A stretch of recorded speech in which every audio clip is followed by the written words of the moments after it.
Assalamualaikum warahmatullahi wabarakatuh. Salam guru penggerak.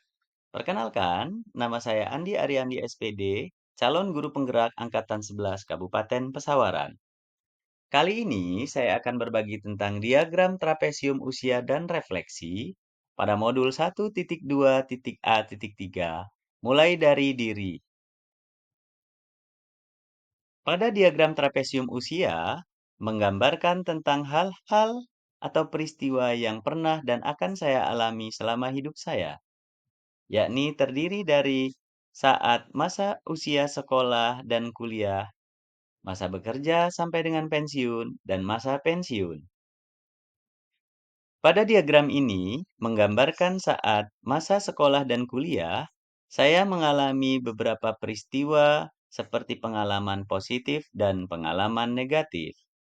Pengalaman positif saya alami pada usia 15 tahun, sedangkan pengalaman negatif saya alami pada usia 16 tahun. Saya lulus S1 tepatnya saat berusia 23 tahun dan saat ini usia saya 39 tahun.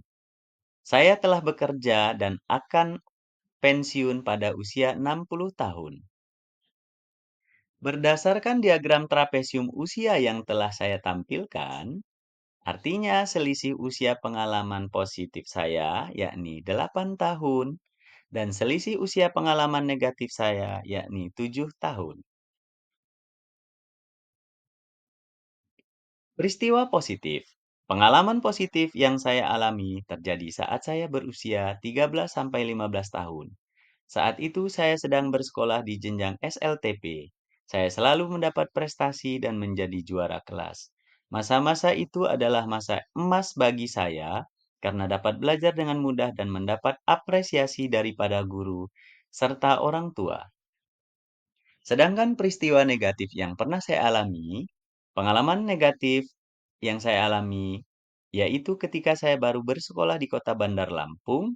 Saat itu saya kelas 1 SMA. Saya mendapat guru matematika sekaligus wali kelas yang merangkap.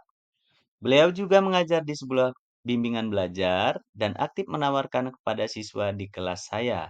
Saya saat itu menjadi anak rantauan yang serba keterbatasan ekonomi. Suatu hari, saya mengikuti ulangan harian matematika dan ternyata soal ulangan harian tersebut telah diajarkan sama persis oleh beliau saat bimbingan belajar. Semua teman yang mengikuti bimbingan belajar mendapat nilai baik, sedangkan saya tidak. Hal tersebut membawa saya menjadi siswa yang turun motivasinya. Saya merasa marah dan kecewa dengan cara beliau mendidik dan keadaan ekonomi keluarga saya. Hal itu juga membawa saya pada buruknya nilai matematika di rapot. Saya mendapatkan nilai 5. Sebagai orang yang pernah selalu juara di tingkatan sebelumnya, saya merasa terpuruk. Hanya nilai matematika yang terburuk, bahkan dari siswa paling buruk di kelas. Peristiwa itu tidak pernah saya lupakan, bahkan hingga sekarang. Pihak yang terlibat pada peristiwa positif dan negatif yang pernah saya alami, pada peristiwa positif, pihak yang terlibat yakni wali kelas dan semua guru yang mengajar dengan sabar dan penuh dedikasi sehingga saya meraih prestasi terbaik. Dua, orang tua dan saudara yang selalu mendukung saya dalam belajar dan memberi motivasi, serta apresiasi dalam setiap proses yang saya jalani. Tiga, teman-teman sekaligus yang selalu antusias, belajar bersama dan juga teman bermain. Sedangkan pada peristiwa negatif, pihak yang terlibat, yang pertama, guru matematika di kelas 1 SMA yang pintar. Saya mendapat banyak pembelajaran meskipun saya tidak suka cara ia terapkan saat itu, memberikan bocoran untuk siswa bimbelnya saja. Saya tidak merasa dendam, cenderung termotivasi untuk tidak melakukan, tetapi kesalahan tersebut juga telah saya maafkan. Nilai 5 yang pernah ia berikan semata-mata supaya saya termotivasi. Dua, Teman-teman sekelas yang saya juga mengalami hal yang sama, yakni saat itu. Dampak emosi pada peristiwa positif dan negatif tersebut. Pengalaman positif yang saya alami berdampak emosi yang saya rasakan berupa bahagia atas prestasi yang saya raih, termotivasi untuk menggapai cita-cita setinggi langit, lebih semangat untuk belajar hal-hal baru, antusias dan lebih berambisi dalam belajar, bersyukur atas anugerah yang Allah Subhanahu wa taala berikan, sangat bangga akan apa yang saya lakukan, kagum pada guru-guru hebat yang mendidik saya tidak tahu menjadi tahu.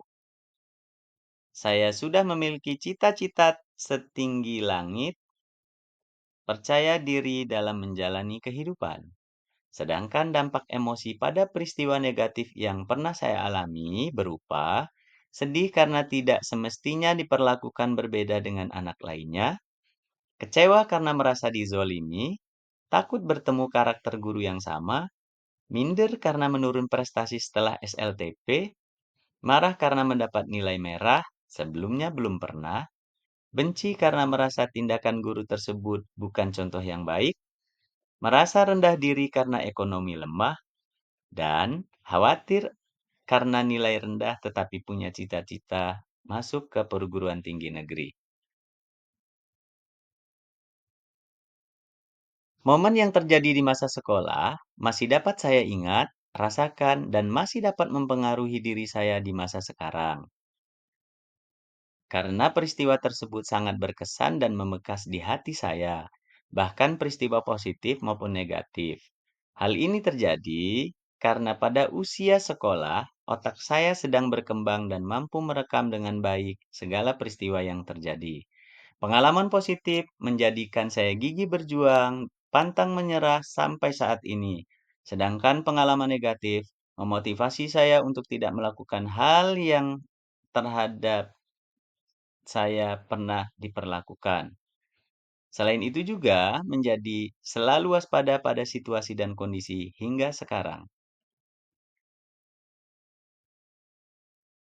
Pelajaran hidup yang dari pengalaman yang saya alami berupa yang pertama, tidak menyerah dalam berjuang meski kadang tidak mendapatkan keadilan. Kita harus terus belajar menuntun murid secara adil dan bijaksana. Dua, menjadi pembelajar sepanjang hayat dengan prinsip seperti padi, mendidik murid dengan penuh kesabaran. Tiga, menjadi tauladan, contoh baik, dan memberi citra diri baik dalam mendidik dan menghadirkan pembelajaran yang berpihak pada murid. Jadikan guru sebagai cita-cita mulia.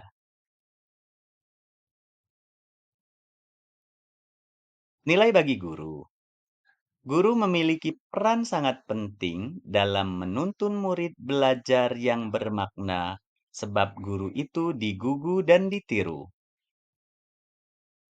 Demikian yang bisa disampaikan. Terima kasih atas segala perhatian. Salam guru penggerak. Assalamualaikum warahmatullahi wabarakatuh.